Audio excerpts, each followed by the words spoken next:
నమస్కారం. ఈరోజు మనం సంస్కృతంలో కొన్ని కూరగాయల పేర్లను నేర్చుకుందామా? సంస్కృతంలో కూరగాయలను శాకాని అని పిలుస్తాము. బంగాళదుంపలని ఆలుకం అంటారు. ఉల్లిపాయని పలాండు అంటారు.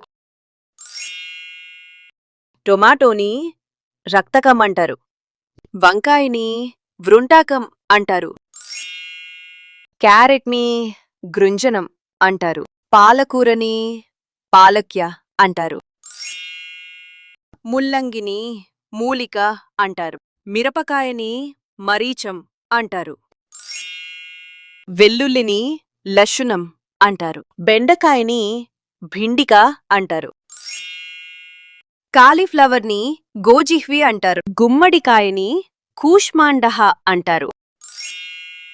పచ్చిబఠానీని కలాయహ అంటారు. కాకరకాయని కారవేల్లం అంటారు. క్యాబేజీని పర్ణశాకం అంటారు.